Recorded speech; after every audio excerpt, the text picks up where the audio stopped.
तो hey guys, आज हम बात करने वाले हैं क्लास 8 के हिंदी के चैप्टर 18 जो कि है टोपी। तो ये इसका सेकंड पार्ट है। अगर आपने पार्ट 1 नहीं देखा है तो उसका लिंक आपको मैं डिस्क्रिप्शन में दे दूंगा। मैं पहले आपको बता दूं कि यहाँ पर ये पूरा चैप्टर जो है इसको बहुत ज़्यादा मुश्किल शब्द इस्तेमाल करके लिखे गए हैं। मतलब कि राइटर चाहते तो इसको ईजी वे में लिख सकते थे, बट उन्होंने फिर भी इसको बहुत घुमा फिरा कर लिखा है। तो इस वजह से जो है मैं आपको इस पूरे चैप्टर को लाइन बाय लाइन समझा रहा हूँ। तो मैं आपको फिर से याद दिला दूँ, अगर आपने पार्ट 1 नहीं देखा है तो उसका लिंक डिस्क्रिप्शन में है, आप जाकर पहले उसे देख लेना। तो पार्ट 1 में जो है हमने लगभग आधा इस चैप्टर कवर कर लिया था, अब हम लोग उसके आगे का देखने वाले हैं। तो यहाँ पर जो हमने पार्ट 1 में देखा था कि जो गौरैया थी उसको जो है मन किया कि वो भी इंसानों की तरह जो है कपड़े जो है पहन सके। फिर उसको मन करता है कि वो जो है इंसानों की तरह टोपी पहन सके। तो यहाँ पर उसे जो है एक रुई मिलता है। तो रुई मिलने के बाद उसका जो है अंदर से बहुत ज़्यादा एक्साइटमेंट आता है कि उसे जो है अब टोपी जो है मतलब बनवाना चाहिए उस रुई से, जिससे कि वो पहन सके। तो यहाँ पर पहले वो दुनिया के पास जाती है। तो दुनिया उस रुई को ढूंढ देता है। तो देखो क्या है कि रुई पहले कॉम्प्रेस रहता है, मतलब बहुत एकदम घुस्टी रहता है, एकदम दबा सा रहता है। तो उसको जो है वो हल्का कर देता है, एकदम तोड़ देता है, मतलब एकदम पतला पतला कर देता है। तो दुनिया जो है उसके पास रहता है उसका ताती, जिससे कि वो काम करता है। ठीक है, तो याद रखना कि दुनिया के पास क्या रहता है, तो उसका ताती। फिर वो कोरी के पास जाती है। तो जो कोरी रहता है वो जो है उस धुने हुए रुई, मीन्स वो रुई जिसको एकदम हल्का कर दिया जाता है, उसको अलग अलग कर दिया जाता है, उसको इस्तेमाल करके जो है बना धागा, मीन्स सूत काटता है, मीन्स धागा बनाता है। ठीक है, और ये जो धागा रहता है वो किससे बनाता है, तो अपने तकली और चरखी का इस्तेमाल करके। तो कोरी के पास क्या है उसका, तो उसका तकली और चरखी है। तो ये भी ध्यान देना। तीसरा है यहाँ पर हम लोग देखने वाले हैं जो कि है बुनकर। तो देखो यहाँ पर कदम कदम पर मिलते कामगारों, देखो मतलब कि जो भी व्यक्ति जो कि काम करने वाले हो गए, ठीक है ना, ठीक है, उनके सहयोग ने गौरैया को आगे बढ़ने पर उकसा दिया। मतलब कि यहाँ पर वो जिसके पास जाती दुनिया हो गया, कोरी हो गया, ठीक है, वो सब जो है उसका सहयोग कर दे रहे थे, उनका काम कर दे रहे थे। इस वजह से यहाँ पर अब उसके मन में आया था कि नहीं, अब इसको कैसे भी जो है टोपी सिलवाना ही है। तो इसके बाद वे दोनों एक बुनकर के पास गए और इसरार करने लगे। बुनकर मतलब कि जो कि धागा को जो लेकर मीन्स उसको बुन करके कपड़ा जो है वो बना देता है, मीन्स कपड़ा जो है सिल देता है। उसके पास जाते हैं इसरार करना। इसरार मतलब आग्रह या हट कहना आप कहते हो, मतलब उससे आग्रह करते हैं कि यार इसको मतलब प्लीज़ जो है आप इसको जो है एक कपड़ा जो है बुन दो इससे। बुनकर भैया इस कते सूत में से धागे से कपड़ा बुन दो। ठीक है, वो बोलते हैं। बुनकर इन्हें अकबक होकर देखने लगा। अकबक होकर मतलब एकदम आश्चर्य से देखने लगा। हटते हो कि नहीं यहाँ से, देखते नहीं अभी मुझे राजा जी के लिए बागा बुनना है। मतलब कि वो बोलता है कि यहाँ से जाओ क्योंकि मुझे जो अभी राजा जी के लिए बागा, तो बागा एक ड्रेस है जैसे कि कोट होता है ना। तो यहाँ पर क्या है कि जैसे राजा सबको आप देखे होंगे, ठीक है, या तो हो सकता है टीवी पर या कहीं पर भी जो भी आप मतलब फिल्म ये सब देखते हो उसमें, कि जो पूरा ड्रेस पहनते जो कि ऊपर से लेकर पूरा नीचे तक रहता है एकदम बड़ा लंबा सा, उसको हम लोग बोलते हैं बागा। ठीक है, तो बागा भी एक तरीके से आप कह सकते हो कपड़ा है, एक ड्रेस है। ठीक है, अभी थोड़ी देर बाद ही राजा जी के कारिंदे, मतलब जो राजा जी के लिए काम करते हैं, जैसे कि नौकर चाकर हो गया या फिर सैनिक हो गया, कोई भी हाजिर हो जाएंगे। ठीक है, मतलब कि ये बोलता है कि राजा जी के जो कारिंदे जैसे नौकर चाकर या फिर सैनिक जो भी हो गया, ठीक है, वो आएंगे यहाँ पर और जो है राजा जी का जो बागा जो है उसको ले जाने के लिए। फिर यहाँ पे कहा गया है साव करे भाव तो चबाकर करे चाकर। मतलब कि जो बड़े लोग हो गए, जो अधिकारी हो गए, जैसे कि यहाँ पे राजा हो गया, ठीक है, उसका क्या काम है कि वो सिर्फ आदेश देगा, लेकिन जो रियलिटी में जो काम है वो कौन कर रहा है, तो यहाँ पर जो है जो नौकर हो गए, ठीक है ना, उसके वो सब कर रहे हैं। तो यहाँ पर नौकर ना समझ के आप ये समझो कि जो यहाँ पर जैसे जो बुनकर हो गया, ठीक है, जो धुनिया हो गया, ये सब क्या हुआ था, ये सब एक तरीके से राजा के नौकर ही हुए, क्योंकि राजा के लिए भी काम कर रहे हैं। तो ये कहा गया है कि सिर्फ राजा जो हो गया, ठीक है, या फिर अधिकारी हो गया, वो सिर्फ आदेश देता है, काम तो नौकरों को करना पड़ जाता है। इतना कहकर बुनकर अपने काम में मशगूल हो गया, मतलब कि उसके अंदर जुट गया, उसके अंदर वो बिजी हो गया अपने काम में। अब देखो, इसे बूंद दे भैया, गौरैया ने साहस सजोकर कहा। मतलब वो जो एकदम अपना साहस इकट्ठा करती है, फिर बोलती है हम सेंत मेंत का काम नहीं करवाते।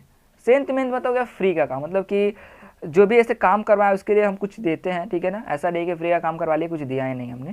तो ये बोलती है कि हम सेंत मेंत का काम नहीं करवाते, इसे बूंद दे और आधा तू ले ले, आधा हम ले लेंगे। ठीक है, बुनकर ने देखा कि सौदा बुरा नहीं है, मतलब उसको भी लगता है यार आधा दे देने का बात हो रहा है तो ये अच्छा सौदा है। वह तैयार हो गया, सूत अपनी ओर खींचकर ताना बाना पसार दिया। इसका मतलब हुआ कि सूत जो है, सूत मतलब धागा, वो अपनी तरफ खींचता है और ताना बाना पसार देता है, मतलब उसके बाद जो भी चीज़ें था जिसको वो इस्तेमाल करता था धागा से कपड़ा बनाने में, उस सबको सामने रख देता है। जैसे कि एग्जाम्पल में देखो, सब्जी वाला जो होता है, वो अपने सामने सभी सब्जी को फैला देता है। पसारना मतलब वही फैला देना, सामने रख देना और रख देता है वहाँ पर। तो इसी तरह यहाँ पर हो गया, वो भी सभी चीज़ को रख देता है। उसका करगा चलने लगा। करगा मतलब जैसे कि हमने देखा कि दुनिया के पास उसका ताती होता है, कोरी के पास उसका तकली चरखी होता है, बुनकर के पास जो है इसका क्या होता है, करगा, जिससे कि वो जो है धागा से कपड़ा जो है ये मतलब निकालता है या फिर बनाता है। ढरकी ढुल करने लगी। यहाँ पर सिंपल क्या है, ढरकी ढुल करने का मतलब कि ढरकी में क्या होगा कि वो जो है करगा जो है, ठीक है, उसके अंदर वो धागा रखता है, पूरा उसके अंदर फैला कर रखता है। उसके बाद जो है उसके अंदर से जैसे करगा चल रहा है, उससे क्या हो रहा है, कपड़ा जो है ये उसमें मतलब बनना जो हो गया उस धागा से स्टार्ट हो जाता है। उसके बाद ढुलकने का मतलब हुआ कि नीचे की तरफ या बाहर की तरफ जो है निकलने लग जाता है। तो सिंपली यही हो गया कि यहाँ पर ढरकी मतलब क्या होगा कि जो भी धागा है उसको वो डाल रहा है करगा में, और यहाँ पर ढुलकने मतलब कि बाहर निकल रही है वो। थोड़ी देर बाद में उसने काफ़ी गप्स, गप्स के यहाँ पर मतलब देखो, गप्स और दबीज कपड़ा, गप्स का मतलब होता है घना और दबीज का मतलब होता है बहुत बढ़िया अच्छा क्वालिटी का कपड़ा जो है वो बुन देता है। मीन्स घना और अच्छा कपड़े का क्वालिटी का जो कपड़ा रहता है, बोल सकते हो आप, वो बुन देता है। आधा उसने ले लिया और आधा इन्होंने। तो देखो इसका जो है ये भी काम पूरा हो गया। तो गौरैया ने 3/4 मंजिल मार ली थी, मतलब कि इसका 3/4 जो है पूरा काम मतलब हो गया था। तो देख सकते हो पहले धुनिया के पास गई, फिर कोरी, फिर बुनकर। अब ये आगे जा रही है दर्जी के पास। कपड़ा लिए दिए वह एक दर्जी के पास पहुंची। दर्जी भैया इसकी टोपी सिल दो। ठीक है, तो ये इसका लास्ट स्टेप था जिससे कि अब उसको टोपी जो है वो बन जाना था, कपड़ा तो बन ही गया था। तो यहाँ पे दर्जी बोलता है, खिसकती हो कि नहीं यहाँ से। दर्जी रोष से बोला, मतलब हल्का गुस्से से बोला। देखते नहीं राजा जी की 7वीं रानी, यहाँ पर देखो ये बोलता है राजा जी की 7वीं रानी से 9 बेटियों के बाद 10वां बेटा पैदा हुआ है। अब उस 10 तन में उस 10वें के लिए, ठीक है ना, उस 10वें के लिए मुझे ढेरों झब्बे सिलने हैं। मतलब कि छोटे छोटे जो कपड़े हो गए बच्चों के जो होते हैं उसको जो है इसको बोलता है कि मुझे सिलने हैं। सो यहाँ पर क्या है, ये बोल देता है कि ढब्बे सिलने मतलब कि झब्बे सिलने मतलब बहुत छोटे छोटे जो कपड़े हो गए बच्चों के लिए वो सिलने हैं। अब यहाँ पर दर्जी ने माथे का पसीना पोंछते हुए ठंडी आ भरी, मतलब इसको बहुत ज़्यादा काम था। कुछ देना न लेना भर माथे पसीना। ये कहता है कुछ देना न लेना भर माथे पसीना, मतलब कि यहाँ पर क्या था कि ये कहता है कि कुछ लेना देना है नहीं, अब बेकार का मैं फ्री का काम क्यों करूँ। यहाँ पर मे भी ये जो है पॉइंट आउट कर रहा है यहाँ पर उस चिड़िया को, ठीक है ना, कि तुम्हारा मैं काम क्यों करूँ, यहाँ पर मुझे तुमसे कुछ मिलने वाला तो है नहीं, क्योंकि राजा जो है वो जो भी दे रहा है, थोड़ा भी दे रहा है, दे रहा है। तो यहाँ पर ये कहती है हम तो भैया बेगार में कुछ करवाते नहीं, मतलब कि हम जो है फ्री का या फिर बिना कुछ दिए, बिना मजदूरी दिए कुछ काम करवाते नहीं। गौरैया बोली इस बुने कपड़े की टोपी सिल दे। ठीक है, मतलब कि इसका टोपी सिल दो, बल्कि 2 टोपी सिल दो, इसमें से एक आप ले लो, एक हम ले लेंगे। अब यहाँ पर क्या है कि देखो किसी भी काम का अगर आधा आपको मिल जा रहा है तो हाँ किसी को भी चाह हो जाएगी उसको करने में। तो यहाँ पर मुँह मांगी मजूरी, मतलब कि यहाँ पर आपको क्या चाहिए, आपको आधा मिल रहा है तो यहाँ पर ये बात हुआ मुँह मांगी, मतलब कि आपको इच्छा जो है आपको आधा अपने इच्छा के अनुसार आपको मिल रहा है, तब कौन जो है इसमें मना करेगा। तो इसी में कहा गया है मुँह मांगी मजूरी पर कौन मूजी मतलब है कोई दुष्ट व्यक्ति, कोई व्यक्ति, ठीक है, आखिर कौन जो है मना करेगा, मतलब कि कोई पागल ही होगा जो कि इतना अच्छा अगर आपको मिल रहा है कोई चीज़, ठीक है, ऑफर मिल रहा है तो आप नहीं करोगे। तो यहाँ पर कचकच उसकी कैंची चल उठी और चूहे की तरह सरसर उसकी सुई कपड़े के भीतर बाहर होने लगी। ठीक है, तो इसने मतलब सिलाई करना शुरू कर दिया। बड़े मनोयोग से उसने 2 टोपी सिल दी, मतलब कि बहुत जो है मन लगाकर उसने जो अपने 2 टोपियाँ सिल दी। खुश होकर दर्जी ने अपनी ओर से एक टोपी पर 5 फुदने मतलब हो गया कि रुई से बना हुआ फूल, मतलब कि फूल की तरह नहीं होता, ऐसे टोपी पे बना सा रहता है, उसने उसमें जड़ दिया, मतलब उसी में सिल दिए। फुदने वाली टोपी पहनकर तो गौरैया जैसे आपे में ना रही, मतलब कि वो अपने कंट्रोल में नहीं रही, मतलब मानो उसको कितना खुशी हुआ। 1.5 टांग पर ही लगी नाचने, मतलब कि उसी पे जो है वहीं पर नहीं, 1.5 टांग मतलब कि जिस तरह हो सके उसको बहुत खुशी होने गया, वो उससे नाचने लगे वहाँ पर। फुदक कर लगी गौरा को दिखाने, मतलब कूद कर जो है मतलब बताती है, गौरे को दिखाती है कि कैसी लग रही है करके। देख मेरी टोपी सबसे निराली 5 फुदने वाली, मतलब ये कहती है कि देखो मेरी टोपी में 5 फुदने, मतलब कि फूल जो है ये भी जड़े हुए हैं जो कि रुई के बने हुए रहते हैं। वाकई तू तो रानी लग रही है। गौरे को भी आखिरकार कहना पड़ गया, मतलब कि यहाँ पर क्या है कि जो गौरा था वो पहले मना कर रहा था कि यार टोपी के पीछे क्यों पड़ी हो, ये सब बेकार काम है, बहुत झंझट होता है, लेकिन बाद में अब यही बोलता है कि चलो बहुत अच्छा है, मतलब देखने में ये रानी नहीं राजा कहो मेरे राजा, मतलब ये कहती है कि रानी नहीं, ठीक है, ये थोड़ा सा ऑकवर्ड था। देन बाद में क्या है, गौरैया ऊंचा उड़ने लगी। अब कौन राजा मेरा मुकाबला करेगा, मतलब इसको लगता है कि यार इतनी सुंदर जो है इसको टोपी अब मिल गई है, मतलब इसने मतलब सिलवा ली है, तो अब ये बोलती है कि अब कौन राजा है जो मेरा मुकाबला करेगा।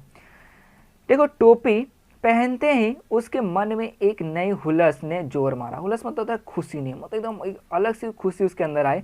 और उसने फिर जो वो कहती है कि क्यों ना इस मुल्क के राजा का भी एक बार जायजा लिया जाए, मतलब कि उसके बारे में देखा जाए, चलो जो राजा है ना, चलो वहाँ पर उसके बारे में देख के आते हैं। तो यहाँ पर इसका क्या मन करता है कि ये जो है राजा के पास जाएगी, ठीक है, उसको दिखाने के लिए अपने टोपी को। जायजा मतलब जानकारी वैसे होता है कि उसका भी चलो जानकारी लिया जाए। उड़ते उड़ते वह राजा के महल के कंगूरे पर जा बैठी, मतलब जो राजा का महल का कंगूरा था उसमें वो जाकर बैठ जाती है। यहाँ पर कंगूरे का अर्थ आप देखो, जैसे सिंपली मैं आपको बताऊं, जो ताजमहल हो गया, ठीक है, उसके टॉप पर जो गुंबद बना रहता है, मीन्स गोल सा रहता है, फिर उसके ऊपर एक पीक सा बना रहता है, फिर उसके बाद जो भी साइड साइड में जो पिलर है उसमें भी आपका गोल सा बना हुआ है और ऊपर पीक सा बना हुआ है, तो उसे हम लोग गुंबद कहते हैं, तो उसी को कंगुरु भी कहते हैं, कंगुरु, ठीक है। तो उसके ऊपर जाके वो बैठ जाती है। यहाँ पर राजा का जो महल था उसमें भी ऐसा गुंबद की तरह बना हुआ था, तो उस पर वो जाके बैठ जाती है। उसी वक्त राजा अपने चौबारे पर टहलुओं से, टहलू मतलब यहाँ पर नौकर चाकर हुआ, देख सकते हो कि एक ही तरह के कितने अलग अलग वर्ड यूज़ किए गए हैं, ठीक है। तो चौबारे, चौबारे मतलब ऐसा कमरा आप कह सकते हो जो कि चारों तरफ से खुला रहता है, मतलब चारों तरफ से उसमें धूप आ रही होती है। तो खुली धूप में फुलेल की मालिश करवा रहा होता है। फुलेल मतलब होगा कि जो मतलब एक इत्र समझो, जो कि फूल के रस से बना हुआ रहता है, ठीक है। तो फूल के रस से जो बना हुआ इत्र रहता है ना, उससे जो अपना मालिश करता है, जैसे कि तेल की मालिश होती है ना, उसी तरह यहाँ पर फुलेल मतलब फूल के बने हुए इत्र से जो है ये मालिश कर। राजा उस वक्त अधनंगा बदन और नंगे सिर था, जैसे कि आप देख सकते हो फोटो में, इस तरीके से जो है वो मालिश करवा रहा था। एक टहलुआ, ठीक है, मतलब एक जो उसका नौकर हो गया, वो सिर पर चंपी कर रहा था, यहाँ पर देख सकते हो। तो दूसरा हाथ पांव की उंगलियां फोड़ रहा था, यहाँ पर तो उंगली बजाने से हम लोग उंगली को बजाते हैं, ठीक है ना, तो उंगलियां जो है ये बजा रहा था। तो तीसरा पीठ पर मुक्की मार रहा था। मुक्की मारना का हो गया कि ये पीठ पे देख सकते हो हल्का हल्का मतलब मालिश की तरह कर रहा है, ठीक है। तो चौथा पिंडली पर गुत्थी काट रहा था, जैसे कि ये हो गया ना इनका ये घुटना जो आप देख सकते हो, ठीक है ना, यहाँ पर जो है गुत्थी काटना मतलब इसको एकदम मोड़ मोड़ के इसको मतलब मालिश करना, तो ये जो है मालिश कर रहा था। गौरैया कंगूरे सॉरी यार ये वर्ड थोड़ा सा स्लिप कर रहा है टंग से, तो यहाँ पर कंगूरे पर से ही चिल्लाई। तो यहाँ पर देख सकते हो, मैं आपको एक स्ट्रक्चर बनाकर दिखाता हूँ किस तरीके से ये होगा। जैसे कि मान लेते हैं ये उसका छत हो गया, ठीक है, इतना दूर में मान लेते हैं कि उसका कमरा हो गया, राजा का महल हो गया, यहाँ पर उसने कमरा बनवा दिया। यहाँ पर पूरा खाली स्पेस नहीं होता है उससे, मतलब यहाँ पर उसने घर टाइप का बनवा दिया, यहाँ पर खाली स्पेस रख दिया है। यहाँ पर जैसे कि ताजमहल के बगल बगल में जिस तरह से है ना आपका पिलर टाइप में, उस तरह से यहाँ पर भी जो है और इसी के ऊपर जो है आपका गुंबद बना हुआ है। गुंबद मतलब या फिर आप कह सकते हो यहाँ पर इसको कंगूरे भी कह सकते हो, जो यहाँ पर साइड साइड में बना हुआ है। तो यहाँ पर ये इसके अंदर रहता है, चारों तरफ से जो है इसका खुला रहता है, मीन्स धूप आ रहा होता है चारों तरफ से। फिर यहाँ पर जो बना हुआ रहता है इसके टॉप पर जाके वो बैठ जाती है। यहाँ पर आपको पेड़ दिखाया गया भाई, ये पेड़ नहीं, एक देखो मिनली क्या है कि यहाँ पर पेड़ शो किया गया, बट यहाँ पर देखो कंगूरे सीधे सीधे लिखा हुआ था। कंगूरे मतलब गुंबद ही होता है, तो ये जो है गुंबद के ऊपर यहाँ पर बैठी रही रहती है, आप देख सकते हो किसी पर भी। और यहाँ से राजा अपना मालिश करवा रहा है, तो यहाँ से राजा भी आराम से देख सकता है उसको, ठीक है। तो ये था आपको एक सिंपल सा स्ट्रक्चर मैंने बना के दिखा दिया। नाउ अब यहाँ पर देखो, गौरैया कंगूरे पर से ही चिल्लाई, ठीक है, मेरे सिर पर टोपी, राजा के सिर पर टोपी नहीं। ये चिल्लाते कि मेरे सिर पर टोपी है, राजा के सिर पर टोपी नहीं है। अब देखो मालिश करवाते राजा की नज़र गौरैया से टकरा गई। यहाँ पे वो मालिश करवा रहता है, अब उसकी नज़र टकरा जाती है। गौरैया के सिर पर फुदनेदार मतलब वही जो टोपी जिसके अंदर फूल जड़े हुए हैं, उसको देखकर उसकी अकल चकरा गई। वह तो लगातार रटे जा रही थी इसी बात को कि मेरे सिर पर टोपी है, राजा के सिर पर टोपी नहीं है। तो यहाँ पर जो राजा रहता है वो अपने सिर को ढकता है, मीन्स अरे कोई मेरी टोपी लाओ, ढकता है सिर को अपने हाथ से और बोलता है जल्दी से मेरी टोपी लाओ। राजा दोनों हाथों से अपना सिर ढकते हुए चिल्लाया। टोपी आ गई, राजा ने झट पहन भी ली। देख रहे फुदगुद्दी मतलब कि चिड़िया कहीं इसको बोला जा रहा है, तो सिंपली मीनिंग होगी कि अरे चिड़िया या फिर छोटी जो चिड़िया है ना उसको बोला जा रहा है, या फिर आप कह सकते हो गौरैया, मीन्स वो बोलता है गौरैया को फुदगुद्दी।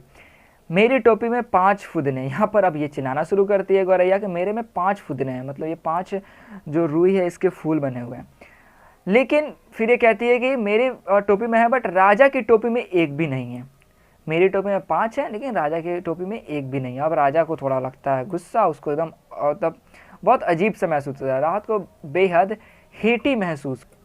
इसका सिंपली मीनिंग है कि बहुत ज़्यादा अपमान सा महसूस हुआ, मीन्स हेटी महसूस हुई, अपमान उसको लगा। इस मुल्क के महाबली राजा के सामने एक चिड़िया की यह मजाल, वह बुरी तरह से बिगड़ गया। मतलब कि नहीं होता, अपना आपा खो रहा था, वो भी गुस्से में आता है कि यार मतलब चिड़िया वो करो, ये मुझे ऐसे बोल रही है।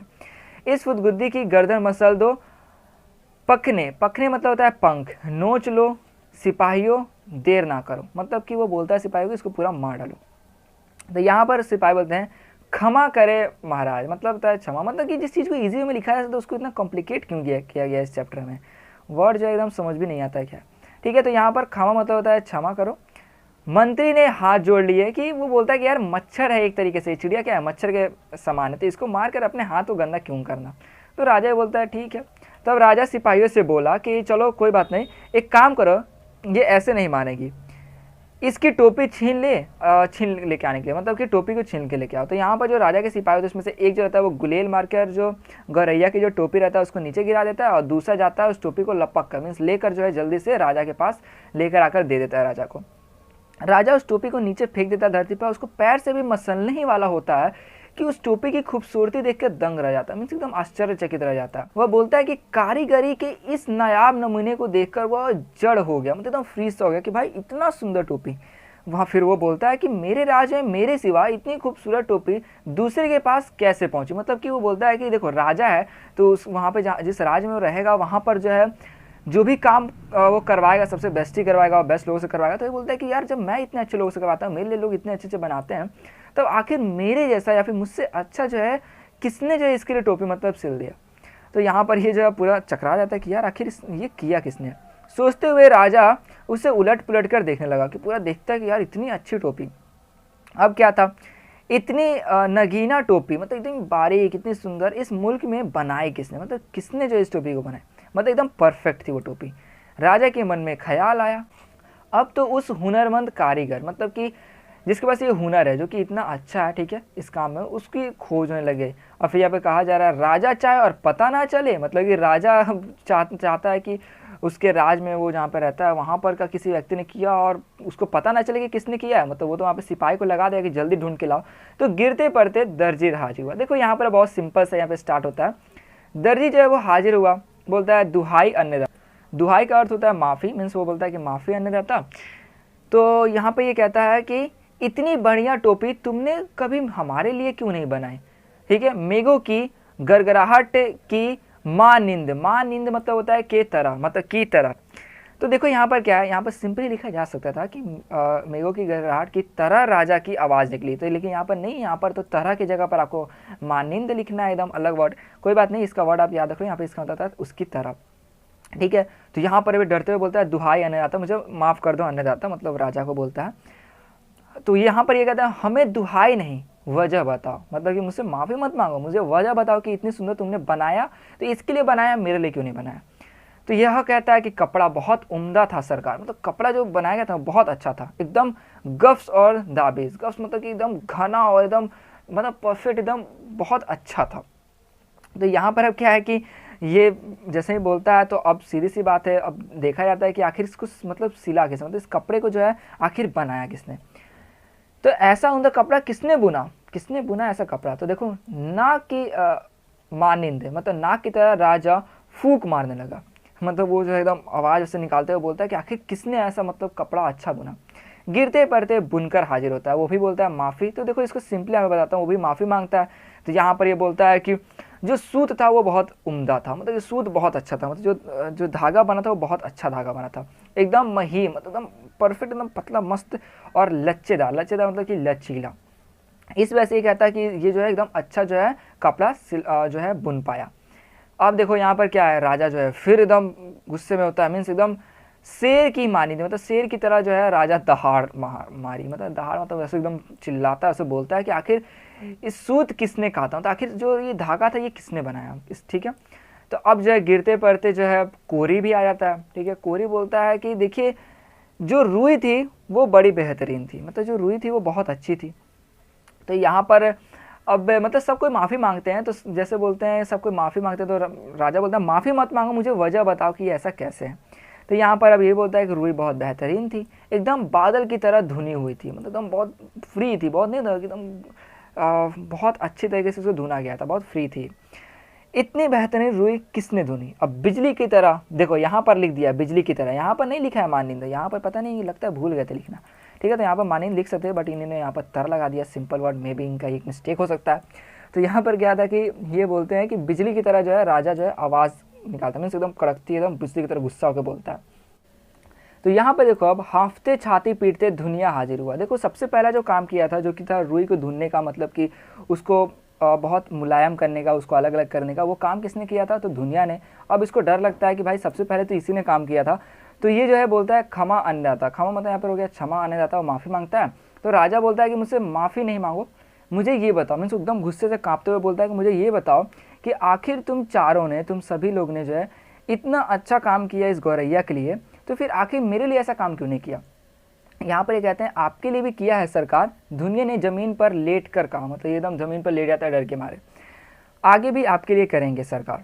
हमारे लिए अब तक जो काम हुआ है, राजा कहता है, उसमें इतनी नफासत क्यों नहीं थी, मतलब इतनी बारीकी, ठीक है, इतना ये परफेक्ट मेरे लिए काम तुमने क्यों नहीं किया था? क्योंकि यहाँ पर राजा अलग गुस्से में रहता है कि उस गौरैया के लिए इतना अच्छे से काम किया और मेरे लिए इतना अच्छे से काम क्यों नहीं करते? तो अभय दान दे, ठीक है, तो बोलूँ।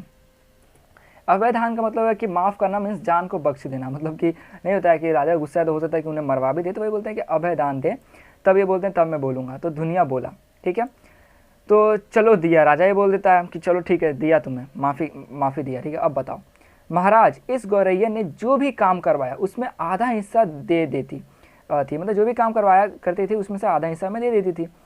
जिसके पास बहुत कुछ है वह कुछ भी नहीं देता। ये सीधे राजा को पॉइंट आउट कर रहे थे कि आपके पास इतना कुछ है बट फिर भी आप मतलब कुछ नहीं देते, मतलब देते भी है तो बहुत कम।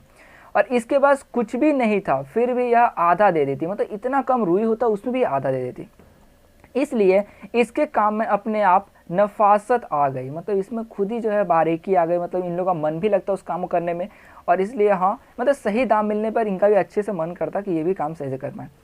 दुनिया दंडवत पर दंडवत किए जा रहा था। दंडवत होता है कि जैसे नहीं मतलब कान पकड़े नहीं होता, एक तरह से बैठना, उठक बैठा इसको हम लोग बोलते हैं, वो कर रहा था। तो यहाँ पर अब देखो ये जो गौरैया ये भी बोलती है देख ले राजा, आँख में उंगली डालकर देख ले, मतलब बोलती है कि एकदम अच्छे से देख लो, इसके लिए पूरे मोल चुका है, मतलब पूरे मैंने इसके लिए मोल दिए हैं, पूरे पैसे दिए हैं। बेकार की नहीं है ये, मतलब बिना रुपए दिए नहीं होता है, बिना इन्हें पैसे दिए फ्री का चीज़ ये नहीं है। गौरैया फिर चिल्लाने लगी, यह राजा तो कंगाल है, मतलब वो बोलते हैं कि ये राजा कंगाल है, क्योंकि यहाँ पर ये राजा तो था किसी को भी सही भाव नहीं दिया करता था। नीरा कंगाल, नीरा मतलब होता है पूरा, मीन्स पूरी तरीके से ये कंगाल है। इसका धन घट गया लगता है, मतलब इसका जो धन होता है, जो राजस्व का खजाना होता है, जिससे कि वो अपने देश के लिए जहाँ पर वो रहते हैं, ठीक है, राज्य के लिए जो है अच्छा करते हैं, मतलब उसी से सब कुछ। तो बोलते हैं कि ये तो लगता है घट गया। इसे टोपी तक नहीं जुड़ती, मतलब इसको टोपी तक तो है वो नहीं अफोर्ड कर पाता, ये नहीं कर पाता। तभी तो इसने मेरी टोपी छीन ली, मतलब यहाँ पर क्या है, राजा ने छीन लिया रहता है टोपी को, देख रहा था उस समय, और ये जो है वापस अभी नहीं किया रहता है उस चिड़िया को, तो इस वजह से वो अभी भी चिल्ला रही होती है। तो राजा तो वाकई अकबका गया था, मतलब एकदम आश्चर्य में आ गया था। एक तो तमाम कारीगरों ने उसकी मदद की थी, मतलब जो भी कारीगर थे सब उन्होंने चिड़िया की मदद की थी यहाँ पर, उसके लिए अच्छा काम किया था, उतना अच्छा राजा के लिए भी नहीं किया था। दूसरे, इस टोपी के सामने अपनी टोपी की कम सूरती, मतलब राजा का जो टोपी था ना वो उस टोपी के सामने, उस गौरैया के टोपी के सामने थोड़ा कम अच्छा था, मतलब ठीक है, इसलिए कम सूरती लिखा हुआ। तीसरे, खजाने की खुलती पोल, मतलब यहाँ पे ये चिड़िया बोल रही थी कि शायद जो है राजा के जो धन है वो घट गया है, मतलब वो अपना एक गैस लगा रही होती है, बट यहाँ पर ये सच रहता है। राजा भी सोचता है अरे यार ये तो सच है, उसको फिर राजा सोचता है अरे यार ये तो मेरा पोल खोल रही है, मतलब कि जो भी नहीं बोलते हैं ऐसा आवाज़ जो छुपा हुआ रहता है, मीन्स उसका हकीकत बाहर लाना। इस पाखी को कैसे पता चला? तो यहाँ पर देखो जो पाखी है इसका मतलब होता है पक्षी, तो वो बोलते हैं कि इस पक्षी को कैसे पता चल गया कि धन घट गया है।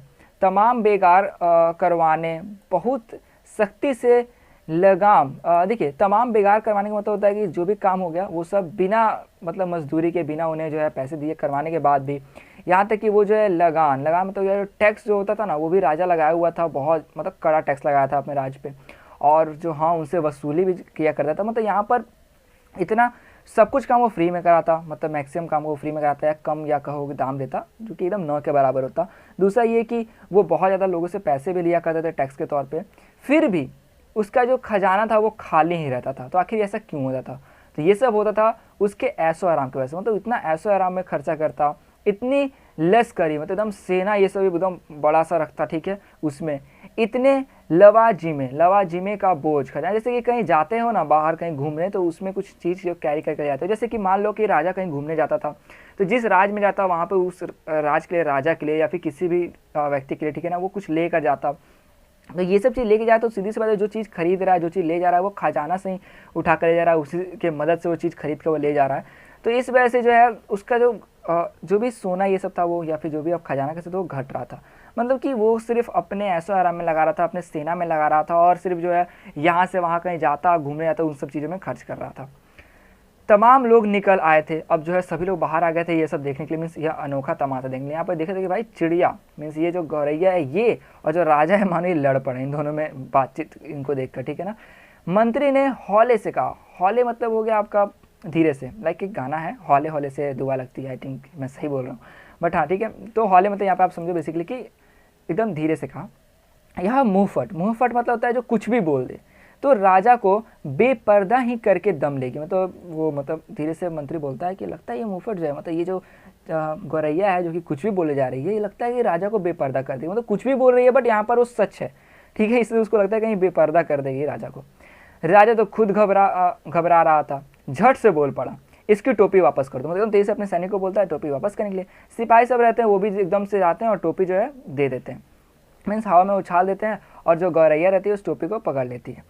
गौरैया ने फिर से टोपी पहन ली और उड़ कर कहने लगी, मतलब फिर उड़ कहे, देखो ये वापस से कंगूरे पे, मतलब गौरैया हर वक्त जो है उसी कंगूरे पे बैठी रहती है, मीन्स उसी गुम्बद जो बना रहता है उससे बैठी रहती है। अब ये जो है वहाँ से चलो अपनी टोपी लेती है, उड़ के बोलने लग जाती है, यह राजा तो डरपोक है, नीरा डरपोक, मतलब पूरी तरह से पूरा डरपोक है, मुझसे डर गया। मतलब कहते हैं कि मुझसे भी डर गया, तभी तो इसने मेरी टोपी लौटा दी। मतलब पहले उसको बोलती है कि ये कंगाल है, फिर बोलती है कि इसका धन घट रहा है, ठीक है, फिर बोलती है कि ये लोग अब पैसे सही नहीं देता है, फिर अब कह रही है कि ये जो है टोपी भी मतलब मेरा डर के मारे लौटा दी। मतलब एकदम डरपोक है कि ये मुझसे भी डर गया और मेरी टोपी वापस लौटा दी। तो अब यहाँ पर देखो यहाँ क्या है, कौन इस मुंहफट के मुँह लगे, क्यों मंत्री जी, राजा मतलब कहता है कि इसके मुँह कौन लगे, मतलब ठीक है। कहकर राजा ने अपनी टोपी कसकर पकड़ ली, मतलब राजा अपनी टोपी कसकर पकड़ लेता। मतलब ये सोचता है कि अगर इसी तरह से बोलते गए, ये सबको बताते गए, सभी ने सुनने लग गए, सभी लोग कि जो धन है वो घट रहा है, ठीक है, तो सभी लोग भी गुस्सा आ जाएंगे, कहीं हो सकता है कि वो लोग भी जो है मतलब विरोध करने लग जाए राजा का। तो इसलिए वो एकदम से क्या करता है कि ये सब चीज़ को शांत करने के लिए चुपचाप उसका टोपी देता है, उसको वहाँ से बोलता है कि चलो इसको जाने दो, वरना इसकी जो टोपी है, राजा जो है अपने टोपी कसकर पकड़ लिया, मतलब एकदम संभाल के रखता है कि कहीं हो ना जाए कि लोग जो है उनको पता ना चल जाए कि धन घट रहा है और इसके आफत ना आ जाए इसके ऊपर। सो इसलिए यहाँ पर देख सकते हो कि एक जो सिचुएशन था जो कि इसने गेस किया था, तुक्का मारा था इस चिड़िया ने, इस गौरैया ने, वो भी सच था। तो राजा सोचता है पंगा नहीं लेना चाहिए, वापस करो सब, लेकिन फिर भी आप देख सकते हो कि अभी भी उस राज्य में जो है धन घटा हुआ था। सो इस तरह इस इतना ही। इसके जो लेखक हैं वह है सृंजय, जिन्होंने मेरा पूरा हालत ख़राब कर दिया इसमें ऐसे वर्ड देकर, जिसको मुझे ढूंढने में अलग टाइम लग गया, एक्सप्लेन करने में भी अलग टाइम लग गया। सो हाँ यार, वीडियो मेरे को लगता है थोड़ा लंबी हो गई होगी, तो हाँ माफ़ी चाहता हूँ इसके लिए, बट मैं आशा कर रहा हूँ कि आपको सब कुछ समझ में आ गया हो। तो इस वीडियो में सिर्फ इतना ही। वीडियो सिर्फ अच्छी लगी तो यार लाइक करो, दोस्तों से भी शेयर करो कि उन्हें भी सब कुछ अच्छे से समझ में आ जाए, मतलब उनको भी कुछ अच्छा हो जाए यार। और सब में इतना मेहनत किया हूँ तो कुछ यार शेयर कर ही देना, और हाँ चैनल को सब्सक्राइब कर देना, मतलब कुछ भी करो उस चैनल को आप जैसे करने वाले उसको सब्सक्राइब कर दो यार, ठीक है। तो इस वीडियो में सिर्फ इतना ही। अब जो है आपका ये पूरा चैप्टर जो है ये ख़त्म होता है इस बुक का। सो मिलते हैं आप नेक्स्ट वीडियो में।